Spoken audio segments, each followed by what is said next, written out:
कुंडलनी जागरण। हर साधक के मन में ये इच्छा अवश्य होती है कि उसकी भी कुंडलनी चक्र जागृत हों, उसके भी चक्र जागृत हो जाएं, जिससे उसको भी अलौकिक सिद्धियां प्राप्त होने लगें। कुंडलनी जागृत होने के बाद बहुत सी दिव्य शक्तियां प्राप्त होने लगती हैं। तो ये हर साधना में जुड़े हुए साधनात्मक व्यक्ति का यह स्वयं का विचार होता है कि उसके भी अंदर अलौकिक शक्तियों का वास हो। लेकिन कुंडलनी जागरण कैसे किया जाए, किस माध्यम से किया जाए, तंत्र मार्ग से किया जाए या योग मार्ग से किया जाए, किस प्रकार किया जाए जिससे कुंडलनी जल्दी जागृत हो जाए और साधक के जीवन में सब चीज़ें जल्दी फलीभूत होने लगें। कुंडलनी जागरण के बहुत से विधान हैं, बहुत सी विधियां हैं, लेकिन आज हम तंत्र मार्ग और योग मार्ग के विषय में चर्चा करेंगे। वीडियो में अंत तक बने रहिएगा, क्योंकि बहुत ही महत्वपूर्ण जानकारी देने वाले हैं आप सबको हम। सभी साधक साधिकाओं को जय श्री माता रानी, जय मां योग माया। अगर आप चैनल पर नए हैं तो सब्सक्राइब कर लीजिए। ऐसे ही महत्वपूर्ण जानकारी लेकर आपके लिए हम आते रहेंगे। और जो भी जानकारी हमारे द्वारा दी जाती है वह कहीं भी किसी किताब से या किसी के द्वारा, वो मेरा स्वयं का अनुभव है, जो मैं स्वयं साधकों को करवाता हूँ, जो मैं स्वयं मैंने अपने जीवन में किया है, बस मेरा स्वयं का अनुभव होता है, जिसको किसी से भी तुलना ना किया जाए। कुंडलनी योग मार्ग से जागृत किया जाए या तंत्र मार्ग से, इसी विषय पर चर्चा करते हैं आज।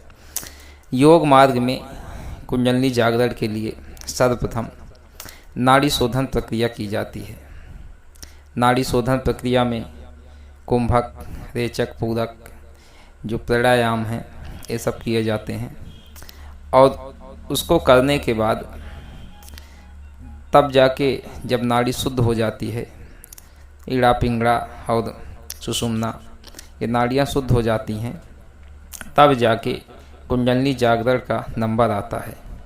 योग मार्ग में चीज़ें जितनी कठिन हैं, तंत्र मार्ग में चीज़ें उतनी ही आसान, लेकिन योग मार्ग में चीज़ें जो हैं वो संभल जाती हैं, लेकिन तंत्र मार्ग से प्राप्त हुई चीज़ें जल्दी संभलती नहीं हैं। तो अगर जब भी आपको कुंडलनी जागृत करना है, तो अगर योग मार्ग से जागृत कर रहे हैं तो सर्वप्रथम नाड़ी शोधन प्रक्रिया की जाती है। नाड़ी शोधन प्रक्रिया के पर्यंत आपके एक एक चक्र जागृत होंगे। कुछ योगी मूलाधार से चक्र जागृत करते हैं, कुछ सहस्त्राधार से जागृत करते हैं। मूलाधार से जब कुंडलनी ऊपर की ओर उठती है, तब एक एक सभी चक्रों का भेदन करती हुई सहस्त्राधार तक पहुंचती है। लेकिन कुछ विशेष योगी हैं जो सहस्त्राधार से जागृत करते हैं, नहीं तो ज़्यादातर सब मूलाधार से ही जागृत किया जाता है, क्योंकि इसका यही सटीक विधान होता है। और कोई भी चक्र पहले जाग सकता है, ये नहीं कि मूलाधार ही जागे। बीच से भी आपके कुछ साधना या पूर्व जन्म के कुछ ऐसे प्रभाव हैं, तो आपका बीच का भी कोई चक्र जाग सकता है, क्योंकि ये आज्ञा चक्र भी व्यक्तियों का जाग जाता है और सब चक्र सुषुप्त रहते हैं, तो ऐसा होता है। और तंत्र मार्ग से क्या है, तंत्र मार्ग से भी समझ लीजिए। तंत्र मार्ग में व्यक्ति को नाड़ी शोधन की ज़रूरत तो नहीं पड़ती, लेकिन मंत्रों के जाप से उसी समय सब शुद्ध एक साथ होता चलता है। नाड़ी भी शुद्ध हो जाती है, कुंडलनी भी जागृत हो जाती है। लेकिन तंत्र मार्ग से ऐसा है कि तंत्र मार्ग में आप अगर कुंडलनी जगा रहे हैं तो आप ऐसा समझ लीजिए कि आप सोते हुए सांप के सर पर डंडा मार दिए। आपकी जो ऊर्जा है एकाएक मंत्र ऊर्जा के प्रभाव से एकाएक सुषुप्तावस्था से एकाएक जागेगी। उस जागृत होने की अवस्था में आपको बहुत से अनुभव होंगे, ऐसे ऐसे दिव्य अनुभव होंगे कि उस अनुभव को जो कुंडलनी का साधक है, जिसकी कुंडलनी जागती है, वह स्वयं ही जानता है। दूसरों को प्रकट भी नहीं किया जाता, ना दूसरों को बताया भी जाता है कि क्या अनुभव होते हैं। और फिर तंत्र मार्ग से कुंडलनी बहुत जल्दी, बहुत तीव्र गति से जागती है। इतनी तीव्र गति से जागती है कि आप कल्पना भी नहीं कर सकते। कुंडलनी का प्रकाश के वेग से भी अधिक तीव्र कुंडलनी की गति होती है, ये समझ लीजिए। प्रकाश के वेग से भी अधिक तीव्र कुंडलनी की गति इतनी तीव्र होती है। जब कुंडलनी व्यक्ति की जागती है तो उसके अंदर बहुत सी दिव्य शक्तियाँ स्वतः ही निवास करने लगती हैं। जो शक्तियाँ क्षुद्र शक्तियाँ होती हैं, यानी छोटी शक्तियाँ, बड़ी शक्तियाँ तो धीरे धीरे ही आपको प्राप्त होंगी। जैसे जैसे माँ कुंडलनी का आप ध्यान करते जाएंगे, तो मूलाधार जब चक्र जागृत होता है तब आपको विशेष अनुभव होते हैं, उन अनुभवों को मैं व्यक्त नहीं करूँगा। और फिर जब सहस्त्राधार तक सातों चक्रों का भेदन करती हुई माँ कुंडलिनी 6 चक्र का भेदन करते हुए जाके सहस्त्राधार में मिलती हैं, तब जिस परमानंद की अनुभूति होती है उस परमानंद को साधक स्वयं जानता है। वह डूब जाता है उस आनंद में, उसको किसी चीज़ का भान नहीं रहता कि हम कहाँ हैं कहाँ नहीं हैं। और सिद्धियाँ मिलती हैं आपको कुंडलिनी चक्रों से। किसी मंत्र का जाप भी नहीं करना पड़ता, किसी न यंत्र की ज़रूरत है न मंत्र की ज़रूरत है, सिर्फ ध्यान की ज़रूरत है। ध्यान से ही सभी सिद्धियाँ आपको स्वतः ही प्राप्त हो जाती हैं। और कुंडलिनी जागरण की भी 4 अवस्थाएं होती हैं। जब कुंडलिनी जागती है तो कुछ शारीरिक बदलाव भी साधक के शरीर में स्वतः ही होते हैं, जो ऊपर से दिखाई नहीं देते, लेकिन साधक को अंदर ही अंदर यह मालूम होता है कि उसके शरीर में क्या बदलाव हुए हैं। और उसको ऐसी ऐसी दिव्य शक्तियाँ प्राप्त होने लगती हैं। जब जागती है तभी ऐसे लक्षण होने लगते हैं। थोड़ा समय अनुभव आप लोगों के लालसा के लिए बता देता हूँ।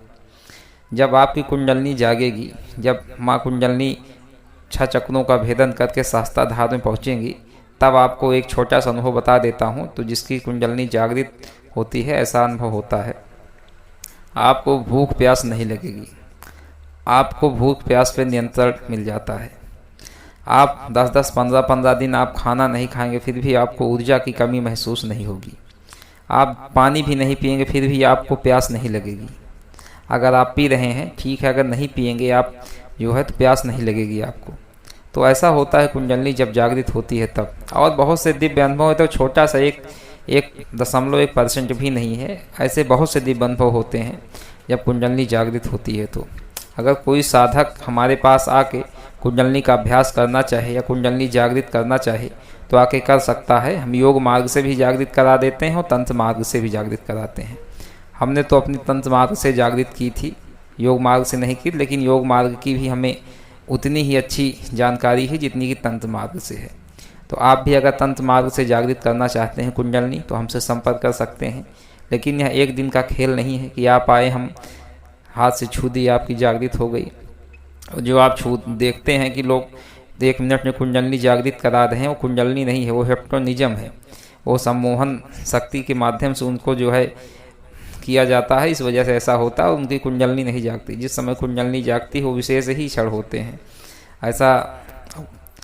ऐसा भी नहीं है कि जागृत नहीं हो पाती, हो जाती है। अगर आप पूर्व जन्म के साधक हैं तो 1 महीने में भी जागृत हो जाएगी। कुछ विशिष्ट मंत्र हैं, विशिष्ट प्रयोग हैं, उनको करने से माँ कुंडलिनी स्वतः ही जागृत होकर चल देती हैं। और अगर आप एक साधक हैं या भक्त हैं, अगर आप सच्चे भक्त हैं भगवान के, तो आप अगर पूर्ण रूप से आप जो है भगवान के चरणों में आसक्त हैं, आपका मन राग द्वेष से रहित हो गया है, आपको किसी से गृहस्थ जीवन में होते हुए भी आप एक गृहस्थी के लिए जीवन यापन करने के लिए सारे कार्य कर रहे हैं, तो माँ कुंडलिनी स्वतः ही चल देती हैं, स्वतः ही जागृत हो जाती हैं, उसको जागृत करने की भी ज़रूरत नहीं पड़ती।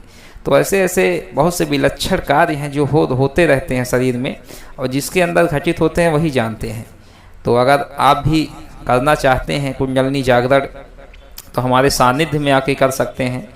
और कुंडलिनी जागरण के बाद आपके जो आंतरिक पावर है, इंटरनल पावर जिसे कहते हैं, वह स्वतः ही जागृत हो जाती है। और आप बिना किसी सिद्धि के, बिना किसी साधना के सब चीज़ों को देख सकते हैं। आप भूत प्रेतों को देख सकते हैं, देवी देवताओं को देख सकते हैं, आप उनसे ध्यान के माध्यम से वार्ता कर सकते हैं, अपने प्रश्नों के उत्तर जान सकते हैं।